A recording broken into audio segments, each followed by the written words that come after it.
I'm Amie Lettingham. I'm a master certified dating and relationship coach. And I'm Kevin Lettingham, Amie's husband and a former reality and docuseries TV producer-director. And together, we want to welcome you to Sex, Love, and Mindful Dating. In today's episode, we're going to be talking. Well, talking and listening, actually. These are the two most important components for making human connections. But based on our collective experiences, this seemingly simple life skill is just something that far too many singles struggle with. And believe it or not, when you understand and master the art of conversation, it will make you more attractive to potential partners and the outside world. That is why today we're going to share our best conversation strategies to not only help you connect, but also help you create emotional bonds that last. And if your goal is to find lasting love, my conscious dating programs help you do just that. We do it through breaking your unhealthy dating beliefs, attitudes, patterns, and through my online dating courses, group coaching, and personal one-on-one virtual coaching, I can help you. Contact me at amiethedatingcoach.com, that's AMIE thedatingcoach.com, and mention the podcast to receive a special offer. I think we should probably begin with our first date and our first conversations. I know we had some conversations on the phone, but for the purposes of this podcast, let's talk about the face-to-face ones. What was that like for you, those first few moments together? Yeah, I thought that at first, obviously, when I canceled the date, you were kind of guarded. I was very guarded. And I thought, okay, let me see if I can win this guy over. Because my conversation skills at this point were completely held back. I had good conversation skills, but I was so annoyed from the canceling of the first date. And if you've just tuned in to this is the very first podcast, Amie canceled the first date, then called me back to reschedule the very same night. And I said yes, but I went there with a little bit of an attitude. Yeah, he was definitely arms crossed, not ready to talk. I knew that it was partially my fault, so I started asking you a lot of questions and being very interested in you, and I armed myself with questions that night, actually. You came to the date with specific questions? Yeah. In my culture, can I just be honest, we're not people that ask a lot of questions. I'm Vietnamese. And when you ask a lot of questions, it's actually kind of rude in our culture because it's like you're prying into people's businesses. Yeah. So they don't really teach you the art of conversation. You kind of share what you share and that's it. So I had to actually learn it and through books that I read and things. So when you sat down, the first thing I did was like, okay, this is my fault. He's guarded. Let me start talking about things that light him up. And I remembered on your profile, you said that you worked in entertainment, that you traveled a lot.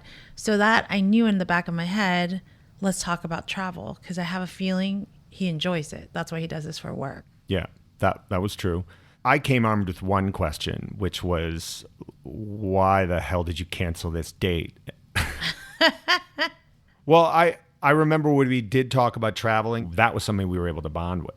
Yeah, and I think in the past dates, and guys that I've been on dates with, the problem that I see is they kind of stick to the surface questions and they don't really talk about or get curious with the other person and find out what lights them up in life. And I think one thing that I noticed when I was talking with you is you were very open and I didn't feel like there was a lot of things we couldn't talk about. And part of that was because the way you kind of you were vulnerable about your life, your situation. You were even vulnerable about canceling the date, like the reasons and all that. And I think, that was important to me in the initial connection. Yeah, I think the bond that you create it starts with vulnerability.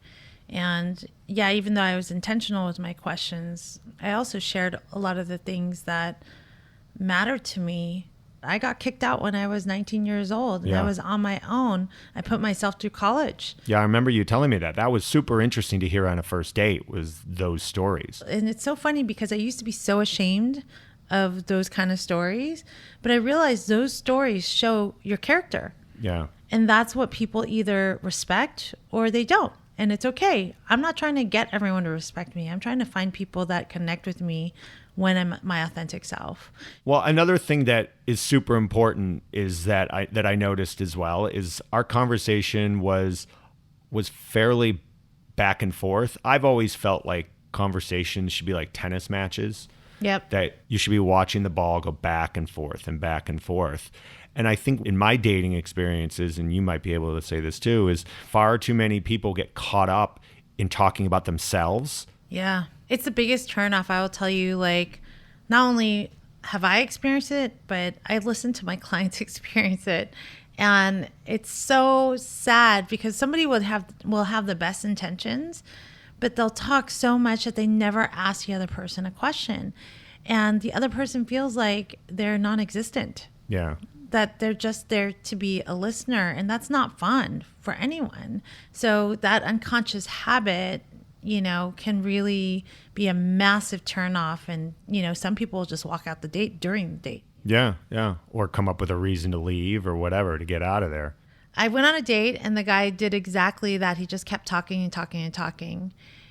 Do you know what I asked him? What? Is there anything you want to know about me? What'd he say? He's like, oh, I've been talking the whole entire time.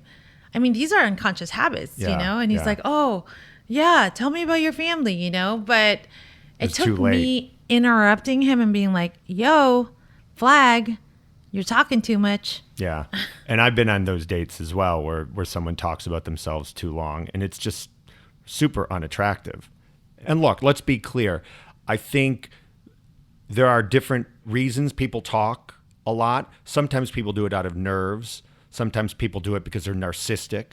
Sometimes people do it because the other person isn't talking. But the bottom line is if you're good at the art of conversation, you will figure out ways to get something from that person or to transition them out of that shell that they're in to get a more balanced one. And if you don't see them again. Agreed. And here is the purpose of a date. Every single person that's listening to this, I want you to understand. The whole purpose is to see the person across from you and understand them. You want to know who they are underneath it all because you're meeting the sales representative. You're meeting the person that may be interested in you and showing the best side of them.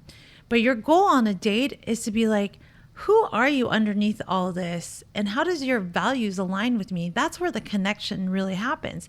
That won't happen without you listening more than you speaking. Again, what makes a great conversation and what we've had in almost all our relationship is our ability to actively listen and then to be curious about the other person. Yeah, and the curiosity sparks the question. Yeah, and that keeps conversation flowing and makes it more natural. And the goal always is to have natural flowing conversations. And when you do, you tend to bond more. Yeah, agreed. I'll never forget, my mom once gave me advice, and I think it was in high school.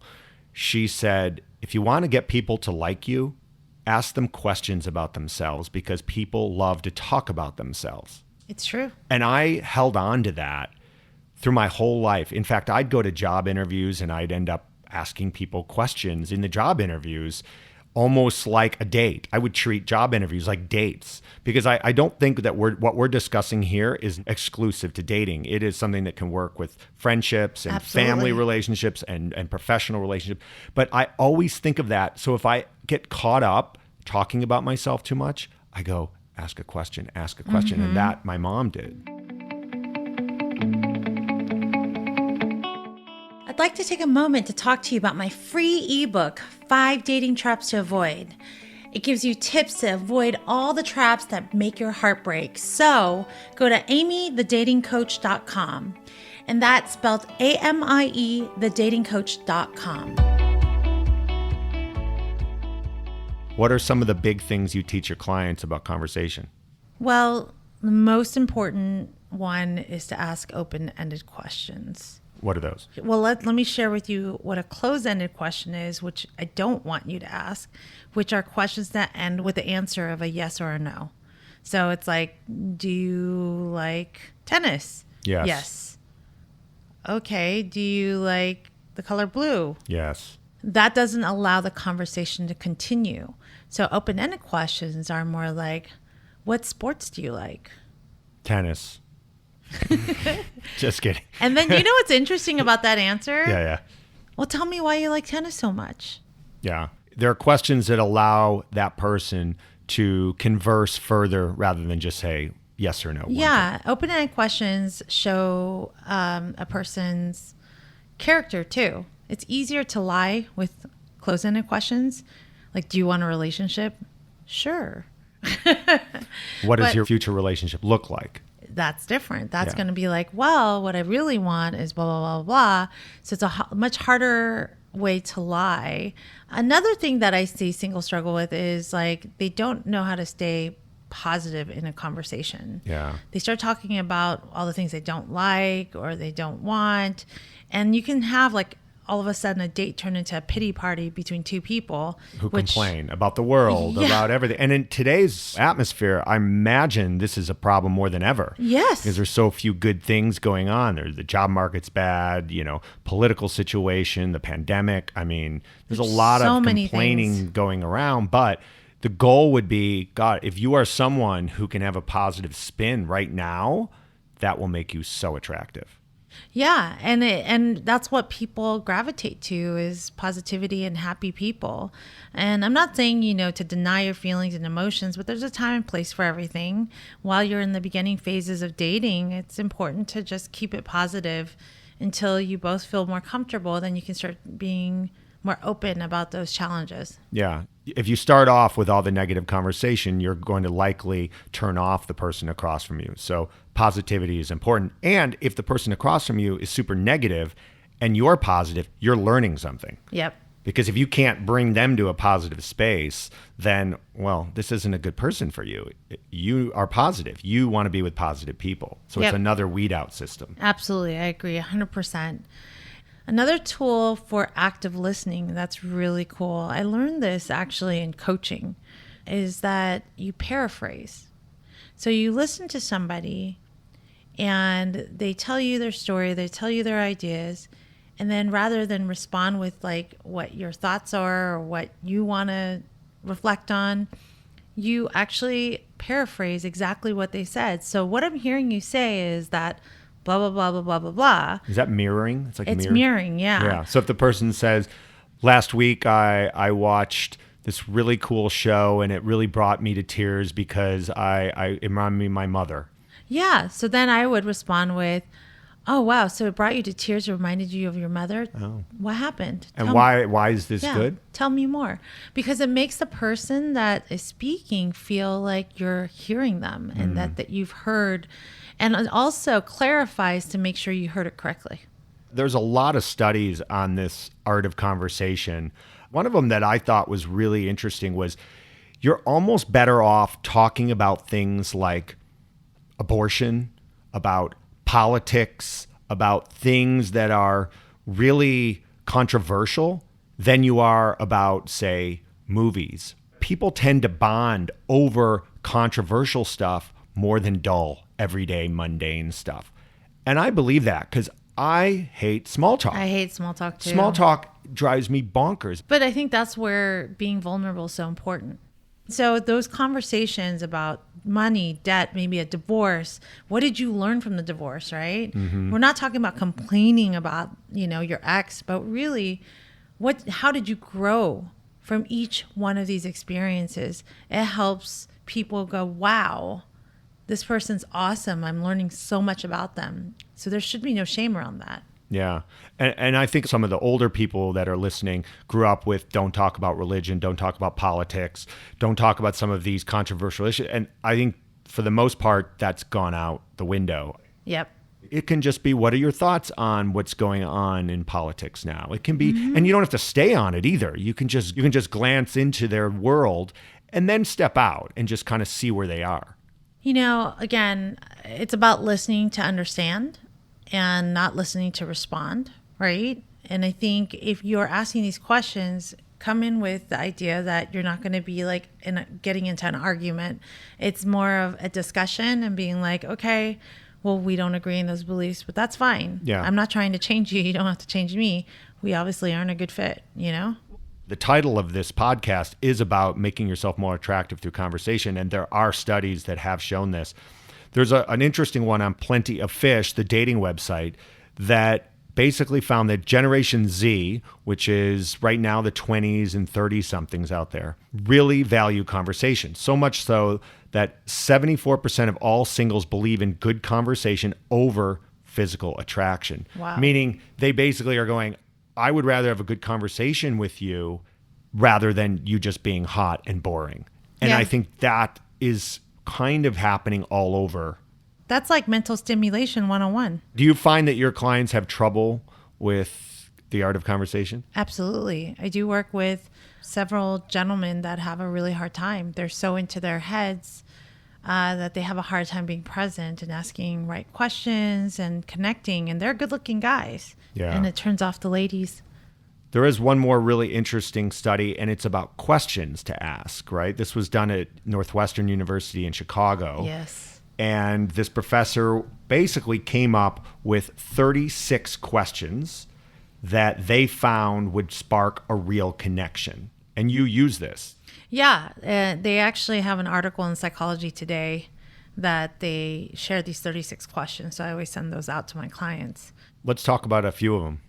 Yeah, let's talk about a few of them. Actually, I was thinking maybe you and I could pick a question from the list and ask each other. Would you be open to it? We're going to do that? Yeah, why not? Wow, I didn't expect to have to be on a date. There's a lot of pressure now. That's why I was like, what questions should I pick? You mean we're going to ask the question, but not keep talking about them, just like answer one time? Yeah. All right. Let's do it. All right. So, Kevin, Yes. given the choice of anyone in the world, whom would you want as a dinner guest? Besides me. Besides you, that's right. Besides my wife, that's right. Who would I want as a dinner guest? Probably Leonardo da Vinci. Really? Yeah. Tell me why. He is like the smartest human being that's ever set foot on this earth. This man wrote actual plans to build a helicopter in like the 15th century. He wrote plans to build a submarine. I mean, Wow. before any of this was even like conceived in the real world, he was imagining practical things that wouldn't come around for 500 years. Plus, he was a painter. I mean, I saw Mona Lisa in Italy, and, it's the most famous painting in the world. He just did so many incredible things in the world that I'm fascinated by his mind. I'm just going to pause real quick. Just in one question like that, I learned that you are a history buff, you are analytical, that you love like profound people that create things. You're a creative person. So that's the power of the single question here. Yeah. When you ask and you're listening, you're not only listening to hear all the things he likes, but the underlying tones behind it is his character. Yeah. Yeah, because the way you answered, why you liked him, what was important to you, how much you knew about him. Basically, what happened there is when I answered it, I gave you a breadth of information to learn and then also to launch pad yourself off into different questions that might help you understand me more. Exactly. All right. I guess I'm up for the next question. Okay. Question is there something that you've dreamed of doing for a long time, and why haven't you done it? Well, yeah, I actually always dreamed of living in another country and take a year and go travel the world and just live in different countries and experience other people and stories and learn about history. And I don't think I'm going to tear up saying this, but I don't think I'm ever going to get to do that as much as I want to. Why haven't I? Well, because the world's changed and, You haven't done it yet, and that hasn't changed before. Why haven't you done it? I haven't done it yet because priorities in life always got in the way. I had a job at the time, so I couldn't travel for a year. Even if I saved enough, I'd never had that opportunity. I think that's the one thing when I met you, that you did get to travel for a year and go see the world. And that really excited me. That's something I learned about Kevin, by the way, I'm sharing with you. But that is something that I've always wanted to do. Yeah. Well, it's possible. Maybe one day we will live in another country. Yeah. Well, what did you learn about me by me answering that? Well, I think that, number one, it's an emotional topic. I wouldn't necessarily expect that to be an emotional one, so it hit you emotionally. I would have followed up with, why are you being emotional about this? And that would probably bring out more. Look, not everyone is going to cry or get emotional when answering these questions, but I think the study ended up with these final 36 questions because they do such a good job of bringing out truth and understanding and vulnerability. Exactly. You know what? I'll read a few additional ones just to give you a better idea of what kind of questions we're talking about here. What is the greatest accomplishment of your life? What is your most treasured memory? What is your most terrible memory? I mean, these questions are going to elicit legitimate emotional elements of someone's life unless they're not vulnerable. Yep. Absolutely agreed. So if they're not vulnerable, you're going to know right off the bat because they're going to deflect or say that's a stupid question. Let's change the subject. And that tells you that you're going to have a hard time connecting and creating a bond with them anyways, even if they're the most attractive person in the room. Listen, eventually that physical attraction does fizzle. So you're going to need a lot more than that to hang on in a relationship. And it is the art of conversation that keeps the relationship going. Absolutely. When you are bored with the TV off on a couch sitting there, I don't care how hot that person is. After years of being together, if you can't converse, you will end up having a failed relationship. Period. The end. And if you're having bad conversations in week 3, right, of a relationship, what do you think is going to happen in year 3? Yeah. It just gets worse. I mean, conversation is just that important. And I think everybody needs to know that you need to take ownership of your own skill set. And you need to hold the person across from you accountable for their ability to converse. And I think that's really important to close with is that even if you don't understand or have mastered the art of conversation, it's a skill that you can learn and develop and you can grow. So don't be hard on yourself. Don't be tough and saying, oh, I never learned this skill. Listen, I told you in my culture, I'm Vietnamese. We don't ask a lot of questions, really, because we don't want to pry. But I learned to listen and ask questions. Yeah. And that's something that is a powerful thing that you can learn and develop, and it'll help you more outside of dating, too. And you've got a book on conversation that a friend of yours gave you, right? Yes. My friend Mike Doria, for my birthday, gave me this really cool book, and it's called Questions for Couples. 469 thought-provoking questions. It says, conversation starters for connecting, building trust, and rekindling intimacy. Interesting. So I would highly recommend you take a look at it. And I think that would probably work for if you're single too, I would imagine. Oh, yeah. There are great questions in here. One of the questions here is, what are you dreading in life right now? Wow. Well, I'm dreading another year of this pandemic crap. Yes, the pandemic. The pandemic. Let's be done with it. Let's be done. Yeah, well, looks like we've kind of come to the end of this. So, Amie, can you give us your takeaways, please? Yes, let's do takeaway number 1. Actively listen. It's so important for you to paraphrase and let the listener know that you heard them. That's that mirroring technique we were talking about earlier. And come from a place of being curious about the person. Listen to understand, not to respond. Takeaway number 2 is be vulnerable, but with boundaries. You don't have to throw up everything about you. Allow yourself to be seen, though. So be honest, whether you want to talk about politics, religion, these are things that really matter to you. Let yourself be heard. But use vulnerability as a way to see if the person across from you judges you or accepts you. That tells you a lot whether they belong in your life or not. Takeaway number 3, ask powerful questions that spark intimacy. Focus on open-ended questions. Avoid closed-ended questions that end in yes or no. Takeaway number 4, have at least 5 questions in your pocket.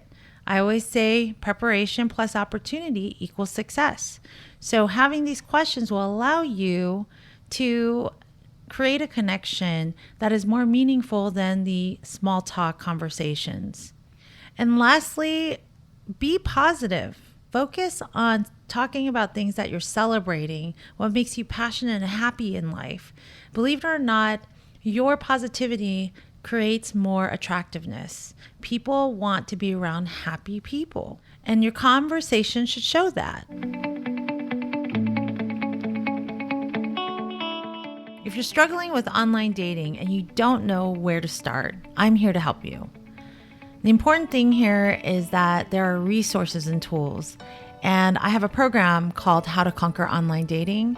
For those of you that are listening to the podcast, use the coupon podcast to get 50% off the program. Go to amiethedatingcoach.com and you'll find all the information there. All right, well, that's the end of this episode. As always, please give us a 5-star review or hit the subscribe button. It does really help us. And we'd love to hear from you. Go to amiethedatingcoach.com/podcast. Leave your comments, thoughts, and questions. And we look forward to speaking with you in the next show. All right, thank you very much.